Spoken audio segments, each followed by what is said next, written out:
విశ్వఖ్యాత నట సార్వభౌమ నటరత్న పద్మశ్రీ డాక్టర్ నందమూరి తారక రామారావు గారు తెలుగుదేశం పార్టీ వ్యవస్థాపకులు. ఆయన 101వ ఈ జయంతిని పురస్కరించుకొని మరి ఇక్కడ అందరూ కుటుంబ సభ్యులైతేనేమి పార్టీ కార్యకర్తలు అందరూ కూడా ఆయనకి ఘన నివాళులు అర్పించడానికి ఎన్టీఆర్ ఒక శక్తి. ఆయన ఎన్నో సందర్భాల్లో చెప్పడం జరిగింది. ఎన్టీఆర్ అంటే కేవలం నందమూరి తారక రామారావు మాత్రమే కాదు, అంటే ఎన్నట్టే నటనాలయం, ఆయన ఇల్లు ఒక నటనాలయం, అందులో ఆయన ఒక నటరాజు నరసింహుడు.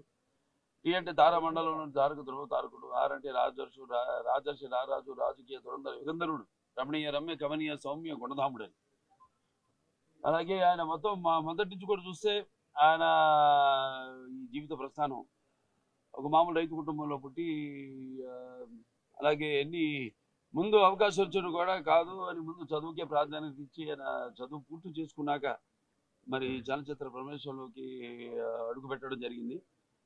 అదే ఇక ఆయన చలనచిత్ర రంగంలో ఆయన ప్రస్థానం గురించి చెప్పనవసరం లేదు. ఎన్టీఆర్ అంటే ఒక నటనకు నిర్వచనం, ఎన్టీఆర్ అంటే ఒక నవరసాలకు ఒక అలంకారం, ఎన్టీఆర్ అంటే నటనకు ఒక విశ్వవిద్యాలయం. తర్వాత ఆయన ఈ రాజకీయ రంగ చలనచిత్ర పరిశ్రమలో మకుటలేని మహారాజుగా ఉన్నప్పుడే ఆయన ఈ చలనచిత్ర పరిశ్రమ నిష్క్రమించి ఇటు రాజకీయ రంగ ప్రస్థానం చేయడం జరిగింది. అలాగే ఆయన ఎన్టీఆర్ అంటే ఆ తర్వాత నవశకానికి ఒక ఆరంభ మంత్రం, ఎన్టీఆర్ అంటే ఒక నవజాతికి మార్గదర్శకం, అలాగే ఎన్టీఆర్ అంటే నానా జాతులకు దైవ సమానం. అలాగే ఎంతోమంది ఆనాడు ఒకే పందాలు వెళ్తున్న రాజకీయాలను మార్చి ఎంతోమంది ఎవరైతే అంటే అంతకుముందు ప్రతి తెలుగు మట్టి గడ్డ కూడా నేను తెలుగు వాడిని సంగర్వంగా చెప్పుకొని దమ్ము ధైర్యం సత్తువ తెగువ అలాగే అహంకారానికి తానబెట్టి పదును పెట్టి బయటకు వచ్చి చెప్పించిన ఒక తెలుగు తేజ నందమూరి తారక రామారావు గారు. అంటే ప్రతి తెలుగు బిడ్డ బొడ్డు ఉడక ముందే రాజకీయ చైతన్యం తీసుకొచ్చింది నందమూరి తారక రామారావు గారు. అలాగే అంతకుముందు ఎంతో మందికి రాజకీయాల మీద పెద్ద ఆసక్తి ఉండేది కాదు, అలాగే చాలా మందికి తెలిసేది కాదు అసలు రాజకీయాలు అంటే ఏంటో.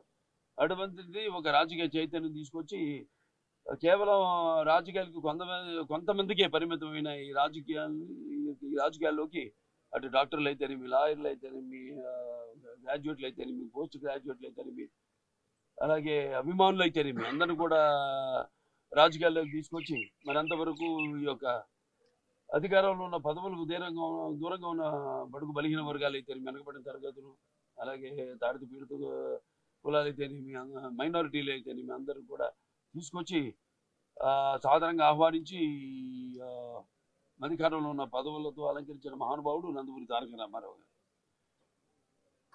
అలాగే ఆయన మరి రాజకీయ రంగంలోకి వచ్చాక అధికారాన్ని పార్టీ పెట్టి 9 నెలలకి అధికారాన్ని చేజిక్కించుకుని మరి తర్వాత ఆయన ప్రవేశపెట్టిన ఎన్నో పథకాలు ఎన్నో సాహసోపేతమైనవి, ప్రజలకు ఉపయోగపడేవి, అలాగే ఎంతో సానుకూలమైనవి.